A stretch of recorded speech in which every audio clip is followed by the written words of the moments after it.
Hey, so I just kind of mentally worked through something, and I thought that some of you might be interested in working through this too. Like you might could benefit from some of the things I just told myself. So have you ever been on vacation and like, hey, Rebecca, when you first get on vacation, it's like your mind is still back at home and you're still thinking of all the things, did I do this? Did I do that? Should I have done this? Oh, I should check on this. Oh, whatever. And it's like your brain doesn't realize it's on vacation yet. And then usually by at least for me, by day 2 or 3, I start to relax and I start to clear my mind and settle in, right? But it takes time. It takes my body and my brain specifically time to kind of dissociate and separate. So I'm part of this mastermind group, and I love this group of ladies. It's all ladies. We're all female entrepreneurs, and we're all in different stages of life. Like some of us, like myself, have very young children. Some have no children. Some have grown children, and everything in between. We all own different businesses for the most part. We're in different countries. There's similarities that draw us together, but we're all very different. But it's a great space. And I promise this is all coming together. I know it seems like I'm all over the place, but this is coming together. We're all in different spaces, but we all encourage each other and cheer for each other and support each other and inspire each other. And it's just a really cool community. I love this community. I've been in it for about a year now, and it's one of my favorite places to be. So last weekend, one of the ladies that was in the mastermind, she was going away to her cabin, and that's where she goes and she disconnects. So when she needs to dig in deep and do some reflection and do some long-term planning, she likes to escape to the cabin. And it's, I don't know, a 3 or 4 hour drive from her house. I picture it being in the wilderness. I don't know if it is or not, but I know it's where she goes to escape. So she did that last weekend, and another lady in the mastermind, she, I forget right off the top of my head where she lives, but anyway, she's in a jungle, basically. And so this past weekend, she went deep into the jungle. No Wi-Fi, no connection, no, completely off the grid. And she got back and she let us all know, hey, I'm back, I'm safe. And then she was talking about how impactful her weekend was and how much clarity she got. And the other lady was like, oh my gosh, me too. And there was a moment where I was like, holy crap, I need that. I need to go to the jungle, or I need a cabin in the wilderness. I need one of those. I need to go do this. And I was a little bit for a moment, I was jealous. And I was like, holy crap, I can't go to the jungle. And I don't have a cabin. What am I going to do? I'm never going to reach this moment of clarity. And so I had to have a talk with myself, right? I had to be whoa. That's, better. That's not reality. I am in a different season of life. I do have young children. I do have a husband that travels. I live in suburbia. It's going to take me a little bit to get away. But I know how, I do know how to make that happen. I do know how to get that 3rd day vacation vibe in my own house. I just have to remind myself, and I just actually have to take the steps to do it. So there's 3 things that I feel really help me kind of separate from my day and my life and my tasks and my responsibilities, even within my own home. So number 1 is asking for help. That's a hard one. When I first had children, I did not know how to ask for help, and I didn't know that I was allowed to ask for help. And I know that sounds ridiculous, and I have an incredibly supportive husband who would do just about anything for me or our children. But I felt like I had to do it all, and I did do it all. Not all. I did not do it all, but I did a lot. And I did a lot more than I had to. And I very quickly got burnt out, and I very quickly realized I couldn't do it all with the children and run a business. And he was the one that actually approached me and was like, yo, this is not working. You need to ask for help. I'm not a mind reader. You need to ask for help. So I started asking for help more, and it was a game changer. So realizing that asking for help is okay. And the second part of that that I'm not even calling number 2 yet, but like the second part of asking for help was realizing that the way my mother parented me and raised me does not necessarily be the way I have to parent and raise my child, and I am still a good parent. I am not a stay-at-home mom. I have no desire to be a stay-at-home mom. I love having my own business. She wanted to be a stay-at-home mom, so her reality was a little bit different than my reality. Both realities are valid, and both realities can ask for help. No matter where you fit on that spectrum, stay-at-home mom, full-time working mom, entrepreneur mom, even if you're not a mom, if you're just an entrepreneur or whatever, it doesn't matter. You're allowed to ask for help. And just because your situation looks different than another woman's, maybe your mom's, maybe your friends, maybe your sisters, it doesn't matter. You're still allowed to ask for help. So number 1, ask for help. Okay, people are there, they love you, they want to support you. Ask for help. Number 2 is creating a routine that's just your own. So I see a lot of people talking about morning routines, and morning routine is not really my thing.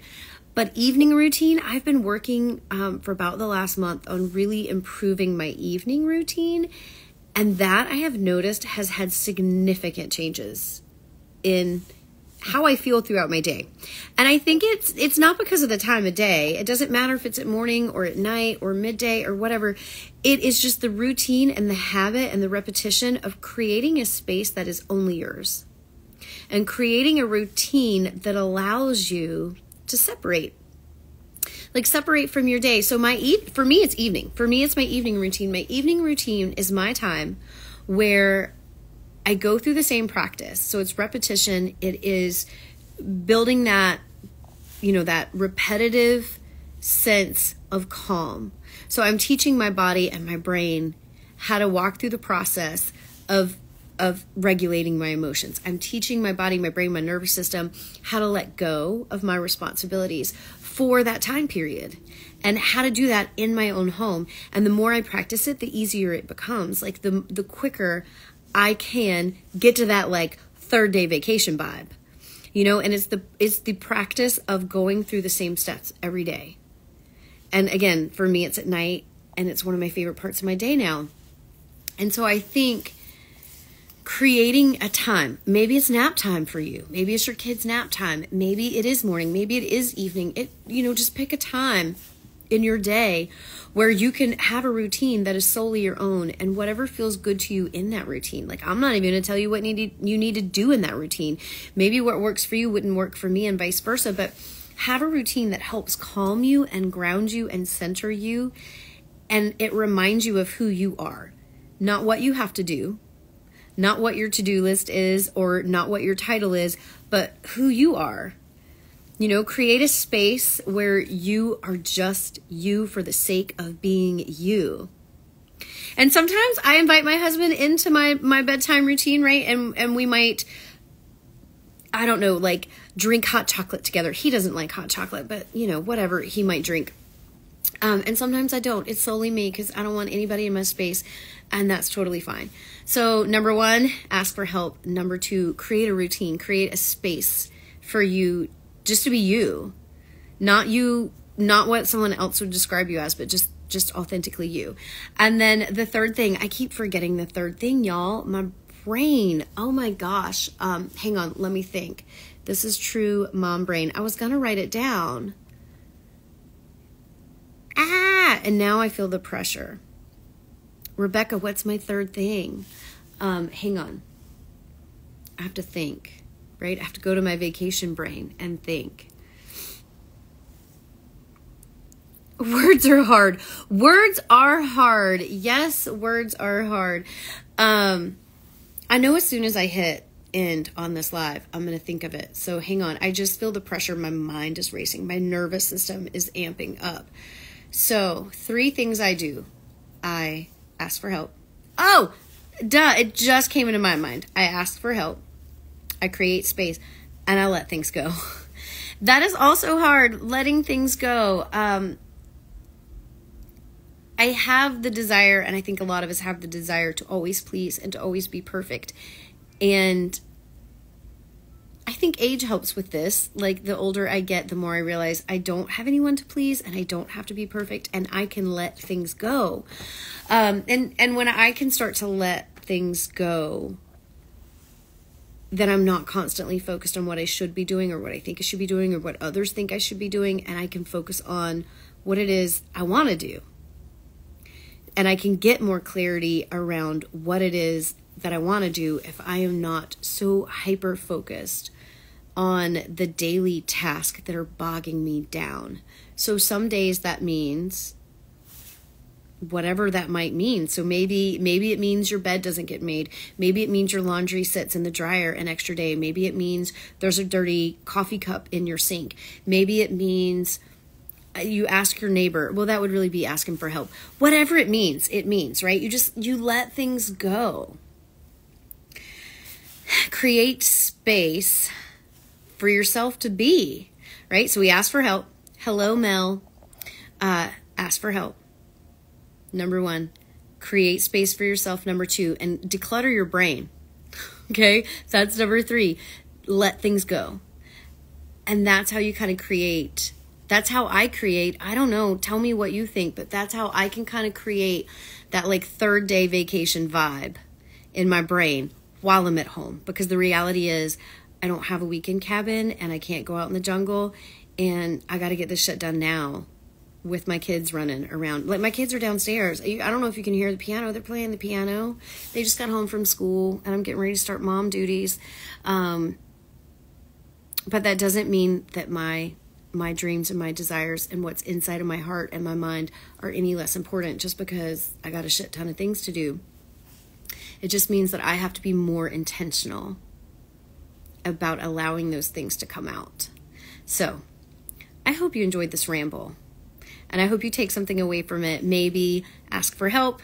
Maybe you create a routine. Maybe you let something go. And definitely tell me your wins. Shoot me a DM.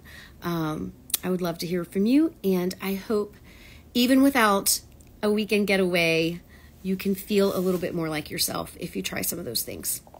Happy Wednesday. I got to go make sure my kids ate a good snack. And I will see you soon.